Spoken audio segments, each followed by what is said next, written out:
Hey guys, it's Anna and welcome to my channel. Today I'm going to review a bunch of new fragrances that I have with me. These were kindly sent to me in PR, so I'm going to go over them and let you know what I think about them honestly. But before I get into that, I have just one that I bought myself, and I know I'm completely off season with this, but whatever, I'm gonna talk about it anyway. And also I know that not everywhere in the world is experiencing cooler weather. So this is Sol de Janeiro Rio Radiance. I got this at the tail end of summer. This smells so dang good, and I do not hear people talking about Rio Radiance specifically. I see that in the Reminds Me section on Fragrantica that people are comparing it to Tom Ford Soleil Blanc, which yes, they're in the same fragrance family, but I'm actually not a fan of Soleil Blanc, and I love how this smells. This smells like so much more elevated than what you would expect from a body mist. Like Sol de Janeiro kills it. If you love your warm tropical beachy scents, you're gonna love the smell of this, which when it comes to the summertime, like that is truly all I wanna wear. All I wanna wear is this kind of scent profile. Like give me the coconut, give me the tropical florals, and I'm a happy gal. This lists solar tuberose, and it absolutely has such like a happy, bright solar vibe to it.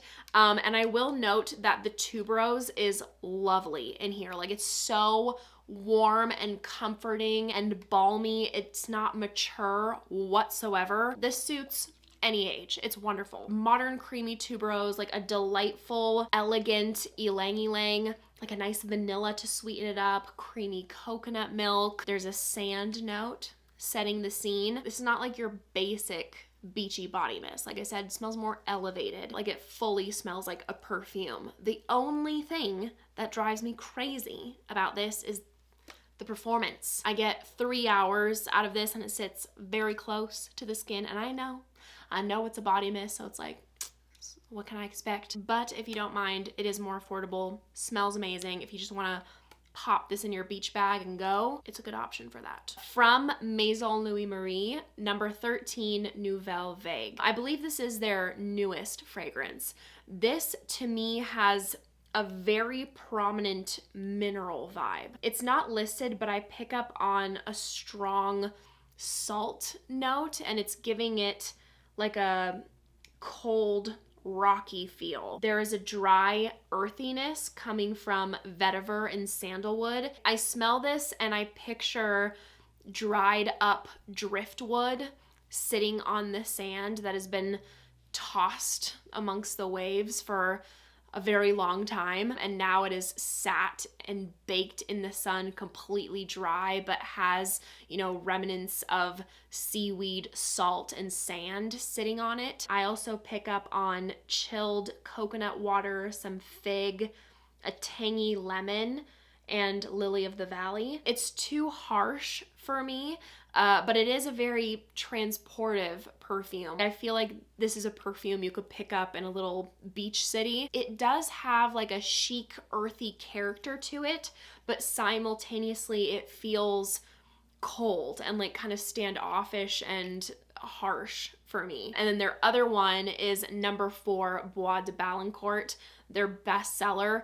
Honestly, I feel like there's no need to even have Le Labo Santal 33 anymore when you have this on the market. This is like a 99% dupe to Santal 33. Like it's definitely giving cool girl, like edgy, unapologetic, bold. But this is perfectly unisex. As you may know, Santal 33 isn't for me personally, but I love it on my boyfriend and he loves this fragrance. I'd say really the only difference I can pick up between Santal 33 and Bois de Balincourt is that this feels just not quite as harsh, not quite as loud, and Santal 33 does perform better, but this still performs well, like 6-7 hours, moderate projection, and it's so much more affordable. If you are into like cool, chic, earthy, natural smelling scents, I feel like this house, Maison Louis Marie, really specializes in that. Like all of their fragrances have that kind of overall vibe. This is predominantly very dry sandalwood.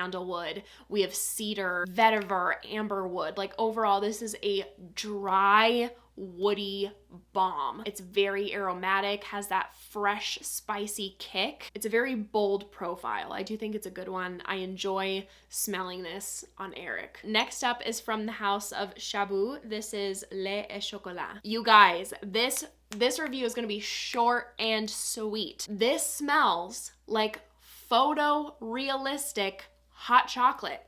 So if you love those literal gourmands, you like it sweet, you love chocolate, this will deliver exactly the experience of hot chocolate. Like, it's freaky how spot on this is. Like, it's that powdery, yummy chocolate, the sweetness from vanilla, and creamy milk. So obviously, if you know me, you will know that this will be too literal gourmand for my taste, but as a scent, it smells delicious, super cozy, comforting, nostalgic, and edible. And this is a eau de toilette concentration, so I get an intimate projection with like about 4 hours. Another super short review, okay, because honestly, when a fragrance smells so specific and spot on to something, I'm just gonna tell you straight up what it smells like. That's gonna be my best description. So I've seen like nothing but hype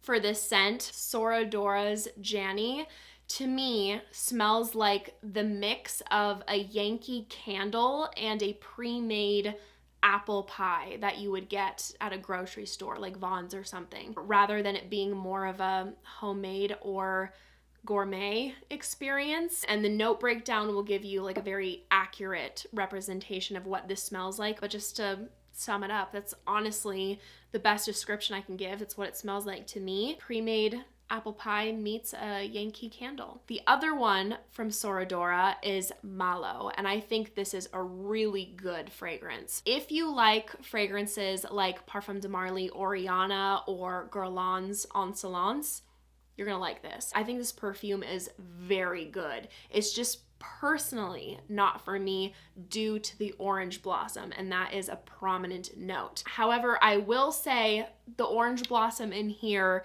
is done much better compared to how it smells in the majority of orange blossom fragrances to me, because usually it's like a hell no. It's very well done in here. It just makes it not quite my personal style. But I love the other notes in here. Like, you know, if you've been watching my videos, this is fluffy, powdery, girly, sweet candied violets, okay, which I've been loving. Vanilla, sugar, raspberry, and musk. Like, it absolutely has this overall like marshmallowy like texture. It's super like flirty, playful, perfectly balancing the floral and the sweet. There's an innocence to this scent. It comes across very whimsical, fairy-like. If just the orange blossom was removed, it would be a perfect perfume for me, but I still recommend it. It is a good one. Just be into orange blossom, candied violet, and fragrances in the realm of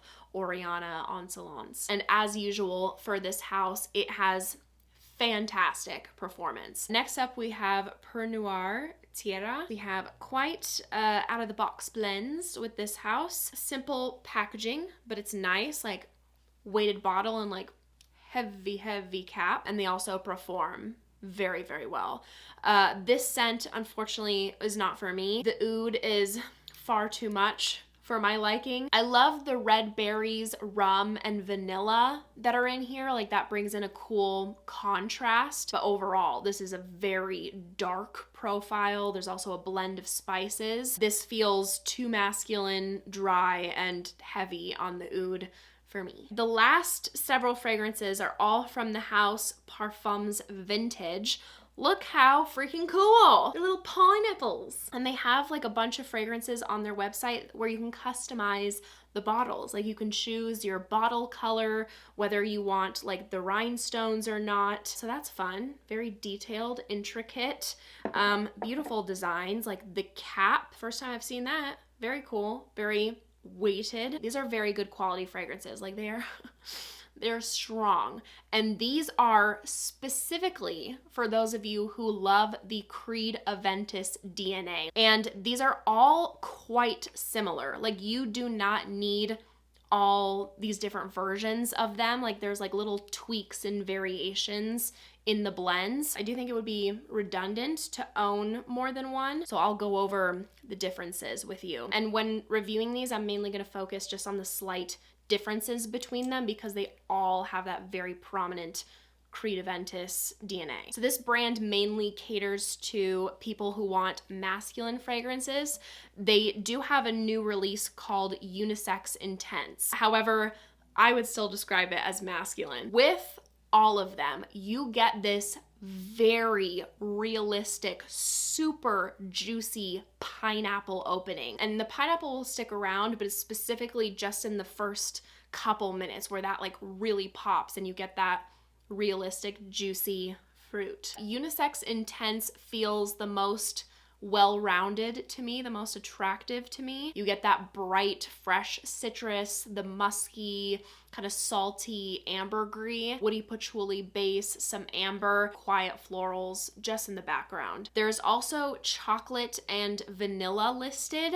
I personally don't smell that at all. The blend of notes in here feels very harmonious. Intense 6. This has a very clean, soapy feel to it. I mean, in general, they all come across as like fresh, clean fragrances, but this one more so because it has a prominent note of aldehydes, and that also gives it a bit of an aftershave vibe. This feels a tad more simple in composition compared to the others. Then Platinum is really amping up on the salty, musky, aromatic notes. I'm getting a lot of the ambergris, sea salt, pink pepper, and sage. That overall quality seems to really dominate the scent and makes it more harsh than the others. And again, this is resting on that same base that we've been talking about. Ranking them from least to most favorite, I would say Platinum, then Intense 6, and my number one favorite being Unisex Intense. This is a very classic DNA, smells good. I mean, most of you will be familiar with the profile. I would just say I didn't particularly care for Platinum as much. They were incredibly generous and actually gave me an extra of the Unisex Intense and Intense 6 to do a giveaway for you guys. So if you love the Creativentis profile or you want to gift one of these two fragrances to someone, go ahead and enter the giveaway. Just let me know in the comments below if you're interested, either in general or for one of them specifically. Make sure you're subscribed to my channel, like the video, and I will choose the 2 winners in a week, and I will reply to their comments to let them know that they won. So that wraps up my quick reviews for today. Thank you so much for watching. If you enjoyed, make sure to give this video a big thumbs up and make sure to subscribe down below. If you haven't already, if you want to see me in any more videos, I'd appreciate it so, so much. I hope you guys are having a great day, and I hope to see you in my next video. Bye!